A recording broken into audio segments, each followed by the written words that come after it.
شروع اللہ کے بابرکت نام سے۔ انسان کا پتھر سے نکل کر لوہے کی طرف آیا۔ بر صغیر میں کون کون سی سیویلائزیشنز آئیں اور انڈس سیویلائزیشن کا اختتام کیسے ہوتا ہے؟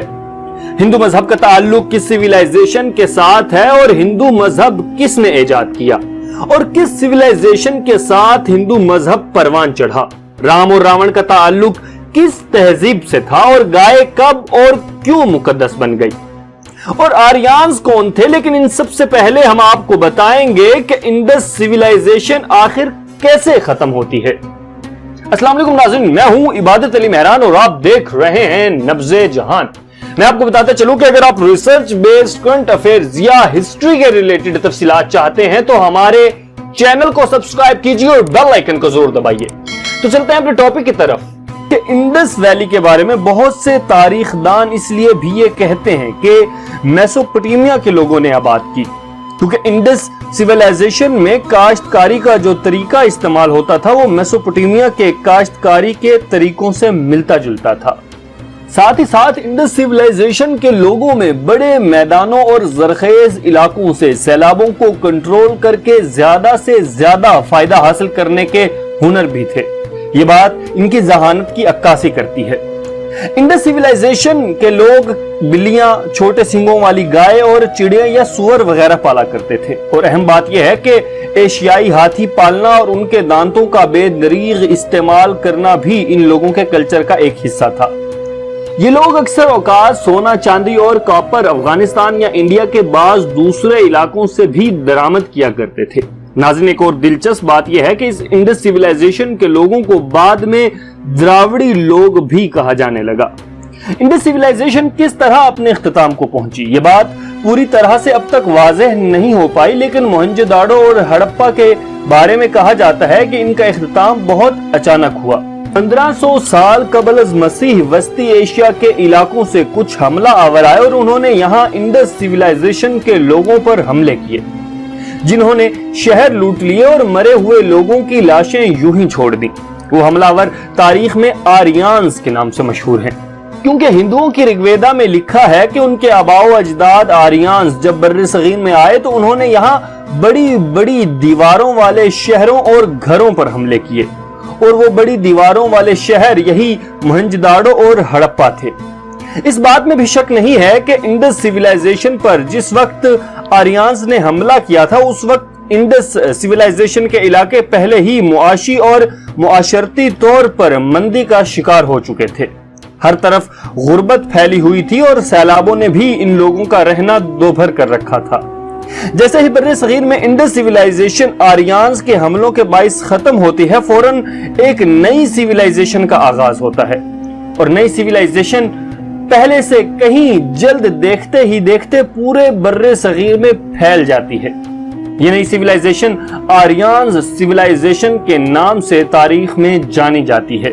یہ سیویلائزیشن بر صغیر کے 7 دریاؤں جن کا نام گنگا، جمنا، سندھو، کاویری، گوداوری، سرسوتی اور نرمدا ہے کہ گرد پھیلنے اور پھولنے لگتی ہے۔ انہی 7 دریاؤں میں آباد ہونے کی وجہ سے اس سیویلائزیشن کو سنسکرت زبان میں یعنی آریانز کی زبان میں سپتا سندھو سیویلائزیشن بھی کہا جاتا ہے، اور یہ دریا اسی وجہ سے ہندوؤں کے ہاں مقدس مانے جاتے ہیں، کیونکہ یہ آریان وہی لوگ ہیں جنہوں نے ہندو مذہب ایجاد کیا تھا، اور ہندو لوگ انہی کی نسلوں سے تعلق رکھتے ہیں۔ انہی آریانز میں سے کچھ لوگ بڑے بڑے جنگجو اور جادوگر تھے جو ہندوؤں کے بعد میں دیوتا بن گئے، جیسا کہ رام جو کہ ہندوؤں کے ہاں بہت مقدس ہے، وہ بھی آریان سے تعلق رکھتا تھا اور کوسالا ریاست کا بادشاہ تھا اور ایک بڑا جنگجو تھا، اور اس کا مخالف راون جسے آج بھی ہندو برا کہتے ہیں، اس کا تعلق انڈس سیویلائزیشن کی بچی کھچی نسل سے تھا، جسے اس وقت دراوڑی نسل بھی کہا جاتا تھا۔ آریانز کے وہ قبائل جنہوں نے بنیادی طور پر ہندو مذہب ترتیب دیا وہ شمالی بر صغیر میں مقیم تھے، اور اسی لیے ہندوؤں کے دیوی اور دیوتا زیادہ تر شمالی بر صغیر سے تعلق رکھتے تھے۔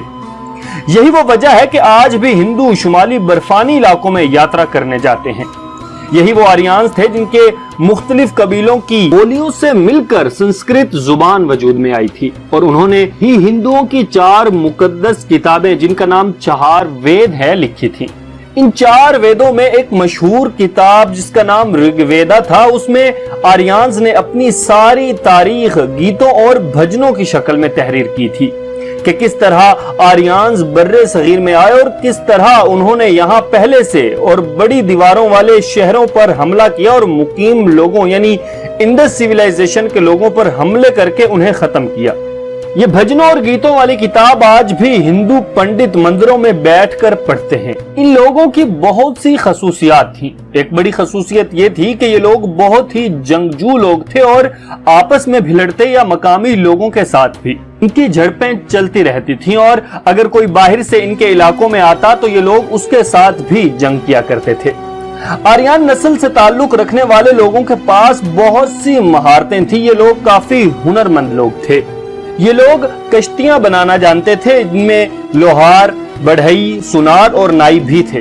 اتنی ترقی کے باوجود بھی ان لوگوں نے خانہ بدوشی والی زندگیاں ترک نہیں کی تھی۔ اسی خانہ بدوشی والی زندگی کے باعث یہ لوگ ایک جگہ سے دوسری جگہ اپنے جانوروں کے ریوڑ لیے پھرتے تھے، اور اس طرح یہ لوگ 7 دریاؤں کے ساتھ اپنی آبادیاں بناتے گئے۔ یہ لوگ جانوروں کو پالا کرتے تھے، ان سے دودھ حاصل کرتے اور ان کی کھالوں کو مختلف چیزیں بنانے کے لیے استعمال کیا کرتے۔ البتہ گائے ان کے ہاں آہستہ آہستہ بہت مقدس ہوتی گئی اور آخر کار گاؤ ماتا کا درجہ حاصل کر گئی۔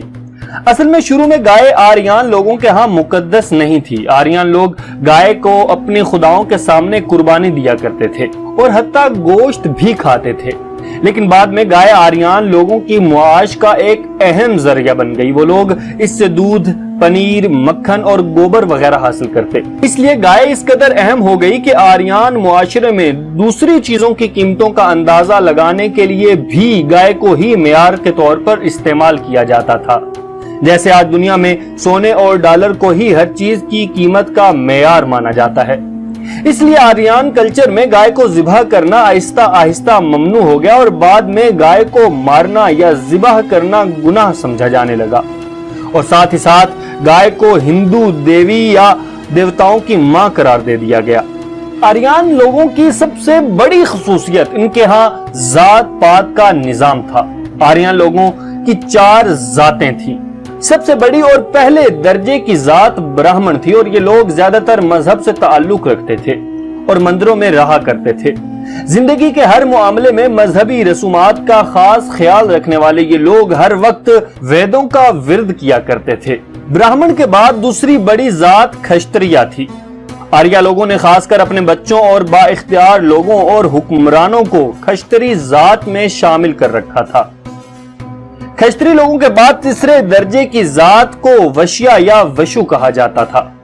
ان لوگوں کا کام کھیتی باڑی کاشتکاری کرنا تھا، اور ان کے ذمے لوگوں کو کھانا کھلانے کے کام بھی تھے۔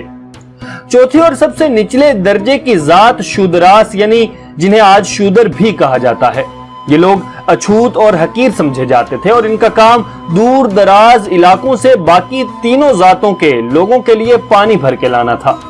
شودروں کو دوسری تینوں ذاتوں کے لوگوں کے ساتھ گھلنے ملنے کی اجازت نہیں تھی، حتیٰ کہ ان لوگوں کو باقی تینوں ذاتوں کے لوگوں کے رہنے کی جگہوں پر بھی جانے کی اجازت نہیں تھی، کیونکہ آریان معاشرے میں شودر اچھوت لوگ تھے۔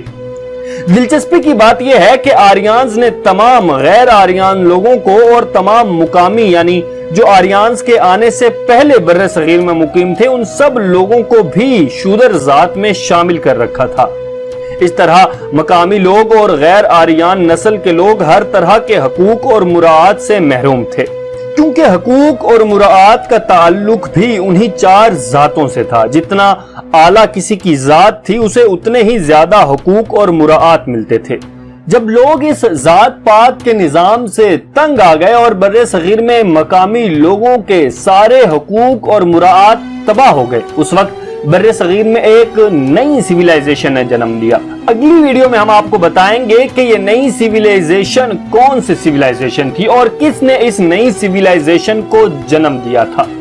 لیکن اب تک کے لیے اتنا ہی۔ اگر آپ کو یہ ویڈیو پسند آئی تو ہمیں اپنی رائے سے ضرور آگاہ کیجیے اور ہمارے چینل کو سبسکرائب کیجیے۔ اپنا خیال رکھیے گا اور اپنے پیاروں کا خدا حافظ و نگہدار۔